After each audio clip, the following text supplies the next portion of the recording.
Kaiju number 8 episode 21 में आप सबका स्वागत है। पिछले वीडियो में हमने देखा था काइजू नंबर 8 यानी काप्का हिबिनो को फर्स्ट डिवीजन में डाल दिया गया है और वहीं पे था जापान का सबसे ताकतवर कैप्टन जेन नारुमी।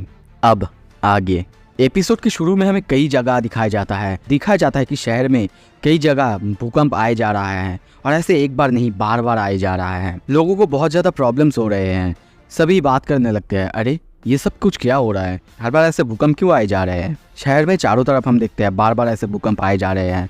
तभी रास्तों और दीवार और बिल्डिंग्स सारे जगह पे क्रैक आने लगते हैं। सारे लोग डर जाते हैं। ये भूकंप और तेज हो जाता है और तभी दूर दिखाया जाता है कई सारे बिल्डिंगें नीचे गिर रहे हैं। और कुछ देर बाद हमें दिखाया जाता है टोक्यो का शिनिकावा वार्ड, उसमें एक बहुत बड़ा सा होल हो चुका है, बहुत बड़ा। उसमें कई सारे बिल्डिंग्स, कई सारे लोग अंदर जा चुके हैं, मर चुके हैं। एक आदमी इस गड्ढे को ऊपर से देख रहा था, डर चुका है और कहने लगता है व्हाट द हेल, ये क्या हो रहा है यहाँ पे। तभी वो नीचे देखते ही डर जाता है क्योंकि नीचे से हम देखते हैं बहुत सारे आंखें जल उठता है और हम कुछ एंड टाइप काइजू को बाहर आते हुए देखते हैं। और यहाँ पे एक नहीं दो नहीं बहुत सारे थे। सीन शिफ्ट होता है दूसरी तरफ। हम किकोरू और उसके टीम मेंबर्स को देखते हैं। उनका ट्रेनिंग अब खत्म हो चुका है। किकोरू ट्रेनिंग खत्म करने के बाद ही हम देखते हैं नारुमी के पास आता है और आके कहने लगता है कैप्टन नारुमी, आज ही वो दिन जब आप मुझे पर्सनल ट्रेनिंग देंगे। और जब वो दरवाज़ा खुलता है देखता है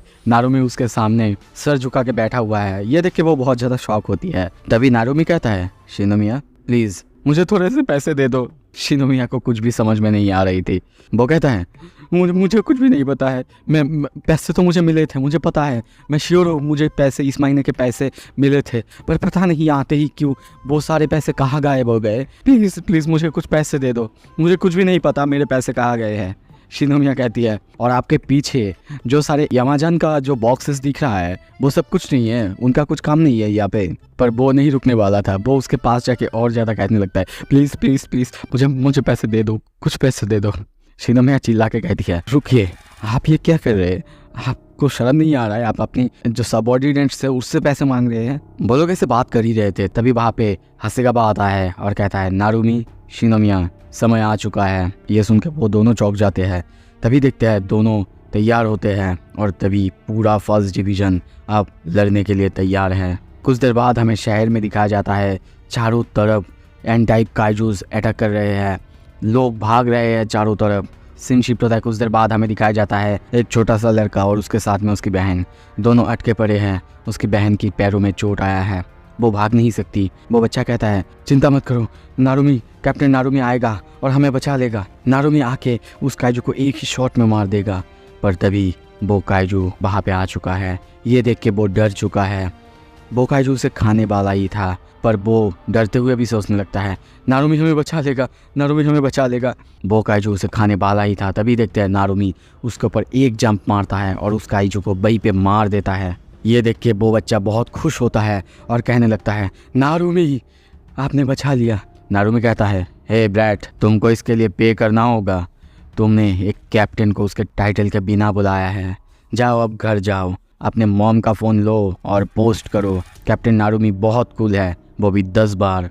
इसके बाद हम देखते हैं वो अपने काकासी प्लाटून और मिया के प्लाटून से स्टेटस मांगता है। उनके वहाँ पे भी बहुत सारे काइजूस देखा गया है। अब सारे इंसानों को इवैक्यूएट कर दिया गया है। कैप्टन नारुमी कहता है सबसे पहले हमारा जो काम है वो है हमारे सिविलियंस को बचाना।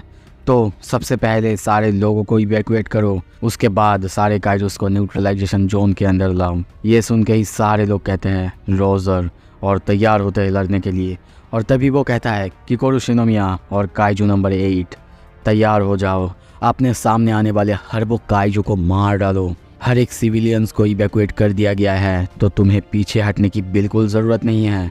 मैं तुम लोगों से रिजल्ट्स की उम्मीद कर रहा हूँ। ये सुन के किकोरू स्माइल करती है और काप्का सीरियस होते हुए तैयार होता है। और उसके बाद हम देखते हैं काप्का को याद आता है मिस्टर इसाओ शिनोमिया की बात, अगर तुम्हें सरवाइव करना है तो तुम्हें अपनी यूजफुलनेस दिखाना होगा। काप्का सोचता है डायरेक्टर जनरल ने मुझे एक चांस दी है, मुझे इस चांस को वेस्ट नहीं करना है। कुछ देर बाद सीन शिफ्ट होता है। हम देखते हैं काइजू ईस्टर्न जोन में आ चुका है। न्यूट्रलाइजेशन स्क्वाड को वहाँ पे एक्शन लेना होगा और वहीं पे हम देखते हैं किकोरू है।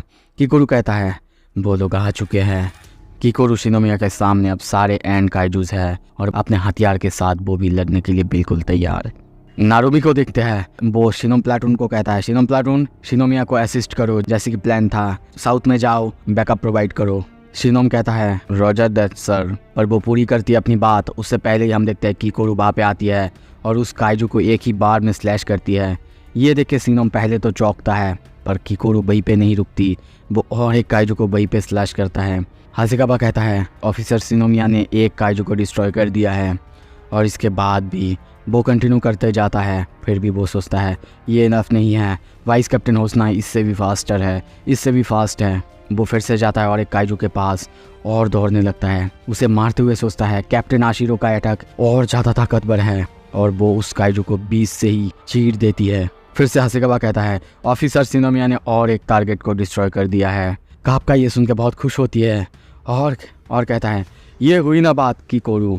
और दूसरी तरफ शिनोम कहती है बुरी नहीं है, वो भी लड़ने के लिए तैयार। पर तभी उसके पीछे एक काइजू आता है जिसे कि किकोरू मारते हुए कहता है प्लाटून लीडर शिनोम, मैं आपको एडवाइस करूंगी, आप थोड़ा सा ध्यान रखिए अपना। ये सुन के शिनोम को पहले तो चिढ़ होता है और वो कहती है किकोरू शिनोमिया है ना, वेल लगता है कि हम दोनों की अच्छी बनेगी और दोनों अब लड़ने के लिए तैयार हैं। दूसरी तरफ और एक बंदा देख के कहता है क्या शिनोमिया और शिनोम उन दोनों का टारगेट डिस्ट्रॉय हो चुका है, देख के नहीं लगता कि ये उसकी फर्स्ट ईयर है।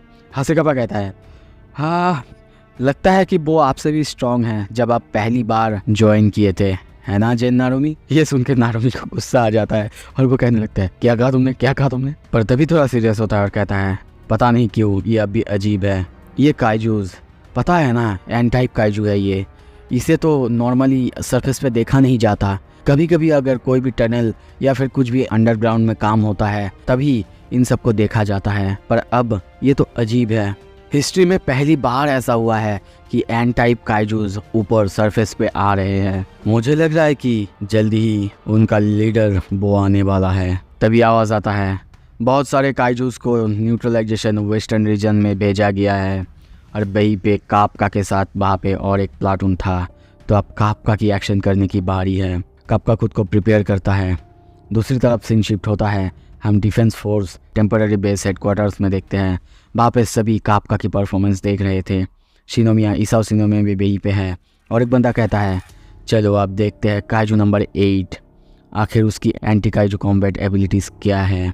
कापका अब लड़ने के लिए आगे की तरफ जा रहा है, उसके सामने हम एक बड़े से एंड काइजू को देखते हैं। दूसरी तरफ ऑपरेटिंग रूम से बताया जाता है काइजू नंबर 8 वो टारगेट के सामने है, लड़ने के लिए बिल्कुल तैयार। तभी देखते हैं कापका वो दौड़ने लगता है, अपना पार्शियल ट्रांसफॉर्मेशन करता है और उस काइजू के ऊपर एक बहुत खतरनाक हिट करता है, पर उससे उस काइजू को कुछ भी नहीं होता। ये देख के वो बहुत ज़्यादा चौंकता है। तभी देखते हैं वो काइजू उस पर अटैक करता है, वो बहुत दूर जाता है पर अपने आप को ठीक करता है। दूसरी तरफ बेस के अंदर केजी कहने लगता है वो ट्रांसफॉर्म क्यों नहीं हो रहा है, आखिर क्या प्रॉब्लम है। कापका को देखते हैं वो सोच रहा है मैं ऐसे पार्शियल ट्रांसफॉर्मेशन करके कुछ हासिल नहीं कर पाऊंगा, मुझे नहीं लगता कि मैं वही बात सोचने लगता है जब उसने काइजू नंबर 8 के ऊपर से कंट्रोल खो दिया था। तभी देखते हैं वो एन टाइप काइजू एक बहुत ज़ोरदार एसिड अटैक करता है जिससे उस जगह की हालत बहुत ज़्यादा ख़राब हो जाता है। कापका ये देख के डर जाता है और सोचता है ये सब सोचने के टाइम बिल्कुल नहीं है, अब तो मुझे बस जिंदा रहना है और उसकी पाथ क्लियर करनी है। तभी ऑपरेटिंग रूम से वो बंदा चिल्ला के कहता है high reading energy detected, kaiju number 8 वो ट्रांसफॉर्म हो रहा है। और तभी देखते हैं काइजू नंबर 8 अब धीरे धीरे ट्रांसफॉर्म हो रहा है, पर तभी वो चौंकता है क्योंकि वहीं पे वो एन टाइप काइजू अब उस पर बहुत ज़ोरदार एक हमला कर दिया था। कापका को देखते हैं वो बहुत दूर जाके गिरता है, उसकी हालत अब बहुत ज़्यादा ख़राब होता है। ऑपरेटिंग रूम से कहा जाता है ट्रांसफॉर्मेशन काइजू ट्रांसफॉर्मेशन फेल्ड हो चुका है। कापका कहता है मैं ट्रांसफॉर्म नहीं हो पा रहा हूँ, आखिर क्या प्रॉब्लम है। किकोरू भी दूर से ये सब सुनती है। कापका को समझ में नहीं आ रहा था क्यों वो ट्रांसफॉर्म नहीं हो पा रही है। और तभी ऑपरेटिंग रूम से फिर से बताया जाता है और एक पावरफुल काइजू रीडिंग वहाँ से मिल रहा है, न्यूट्रलाइजेशन जोन में मिल रहा है। पॉसिबली ये एक हॉन्जू है या फिर उससे भी ताकतवर। नारुमी कहता है आखिरकार उसने खुद को दिखा दिया। और हासेकावा कहता है ये बिल्कुल काइजू नंबर 8 के नीचे है। और तभी काइजू नंबर 8 यानी कापका के नीचे से रास्ता टूटने लगता है। नारुमी कहता है नहीं मुझे ये मत बताना कि। और तभी कापका के सामने काइजू नंबर 9 और उसके साथ मार्ज हुए एक एंड टाइप काइजू को देखते हैं। नारुमी कंटिन्यू करते हुए कहता है, ये मत बताना कि वो काइजू अब काइजू नंबर 8 के पीछे पड़ा है। अब आगे क्या होगा? काप्का तो ट्रांसफॉर्म नहीं हो पा रहा है। क्या वो काइजू काप्का को मार देगा? सब कुछ देखेंगे अगले एपिसोड में। आपको क्या करना है? सब्सक्राइब। अगर वीडियो पसंद आया लाइक करो, शेयर करो, तभी तो वीडियो और जल्दी आएगी। Thank you so much.